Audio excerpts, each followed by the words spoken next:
मेरे प्यारे गुरुमुखों, संत सद्गुरु दयाल के अवतार होते हैं। उनको केवल हमारे मन का प्यार चाहिए और वे कुछ नहीं चाहते। हम चूँकि संसार के मोह जाल में बंधे हुए हैं और उनको हम सबको इस बंधन से मुक्त करना है। अतः मन का प्यार हमारा संसार में है तो हम बंधे हुए हैं, परंतु यदि सद्गुरु दयाल पुरुष के चरणों में हो जाए तो हम मुक्त हो सकते हैं। उनको तो केवल हमारे मन की रुचि चाहिए। इस रुचि को अपनी तरफ खींचने के लिए उनको क्या कुछ नहीं करना पड़ता। सत्संग, लंगर, भंडारे और अनेक प्रकार की सेवाओं का भंडार खोलना पड़ता है कि किसी भी तरीके से जीवों के मन की रुचि और प्यार भक्ति में लग जाए। गुरु दरबार की ऐसी सेवाओं को करने से उन कर्मों के संस्कार जो सेवकों के मन पर पड़ते हैं, उनसे स्वाभाविक ही उसके दिल का लगाव व रुचि अपने मालिक की तरफ हो जाती है। तवज्जो और सूरत की धार जब सद्गुरु के चरण कमलों की तरफ मुड़ जाती है तो उन्हें भक्ति व नाम की कमाई और परमात्मा की दौलत बड़ी आसानी से प्राप्त हो जाती है। संतों के सत्संग में किसी प्रकार का छोटे और बड़े का भेद नहीं किया जाता, बल्कि अपने मन की रुचि और लगन के अनुसार ही सबको फैज हासिल होता है। जो मनुष्य उनके सत्संग में आकर के श्रद्धा पूर्वक और अपना धर्म समझकर सेवा करते हैं, वे परमार्थ का पूरा लाभ उठा लेते हैं और उनकी भक्ति बन जाती है। संत सद्गुरु के दरबार में इन सेवाओं का भंडार सबके लिए बराबर खुला है। जो जितना चाहे भक्त रूपी धन वहाँ से इकट्ठा कर सकता है। जितनी लगन व तवज्जो सेवा और भक्ति में होगी, वह उतना ही अपने मालिक अथवा अपने इष्ट के नज़दीक होता जाएगा तथा मन का लगाव भी सहज में ही माया से हटता चला जाएगा। तन व धन को सेवा और परमात्मा में लगाने से ही दिल की तवज्जो यानी सूरत की धार का रुख भक्ति की तरफ स्वयं ही बढ़ता जाता है। और ये सत्य भी है, क्योंकि जो वस्तु जिस स्थान से मिलती है तो मनुष्य अपनी चाह के अनुसार उसी स्थान पर पहुंच जाता है। ये कुदरत की रचना भी एक बाजार के समान है जहाँ हर प्रकार का सौदा मिलता है। इस बाजार में एक दुकान भक्ति और मुक्ति की भी है, जिसकी चाबी संत सद्गुरु के पास है।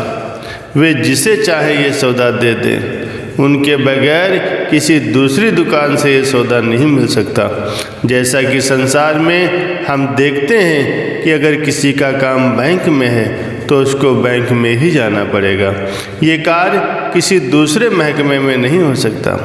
इसी प्रकार अगर किसी का कार्य डाकखाने से संबंध रखता है तो वो कार्य रेलवे विभाग के अधिकारी से मिलकर के नहीं हो सकता। भाव ये है कि जो कार्य जिस विभाग से संबंधित है वो कार्य उसी विभाग के कर्मचारी से ही मिलकर के पूर्ण किया जा सकता है। ये बनी बनाई बात है। इसी प्रकार भक्ति और मुक्ति के महकमे के इंचार्ज अधिकारी संत सद्गुरु होते हैं। भक्ति और मुक्ति का जो कार्य है उसकी पूर्ति के लिए हमको संत सद्गुरु की शरण में जाना ही होगा। ये धुर दरगाही मर्यादा है जो अनादिकाल से बंधी हुई चली आ रही है। दूसरा कोई मार्ग है ही नहीं जिस पर चलकर मनुष्य का रूहानी कार्य सिद्ध हो सके। गुरवाणी का कथन है, तन संतन का धन संतन का, मन संतन का किया, संत प्रसाद हरि नाम ध्याया, शरब कुशल तब थिया। संतन बिन अवर न दाता बिया, जो जो शरण पड़े साधु की, सोए पर गरामी किया। ये भक्ति का कैसा सुगम और सरल मार्ग है कि मेरा मेरा को त्याग करके तेरा तेरा को धारण कर लो। फिर समझो काम बना बनाया है, मगर हम हैं जो नाहक इस हकीकत को सुन करके घबराते हैं कि कोई सब कुछ हमसे छीन न ले। ये भ्रम हमको सताता है जो भक्ति मार्ग पर चलते हुए हमारे सामने दीवार बनकर खड़ा हो जाता है। लेकिन हमको याद रखना चाहिए कि सब कुछ तो एक दिन हमसे काल छीन ही लेता है। जब हम इस संसार से खाली हाथ चल पड़ते हैं, दयाल पुरुष तो किसी से कुछ छीनता नहीं। वो तो दाता है, देने के लिए आया है और सदा देता रहता है। कबीर साहब जी की वाणी है कि धरती जहाँ लग देखिया तहाँ लग सभी विखार, दाता केवल सद्गुरु देतन माने हार। एक बार श्री वचन हुए थे कि प्रायः लोग ये शिकायत करते हैं कि उनका मन माया में तो लगता है लेकिन परमार्थिक कार्यों में नहीं लगता।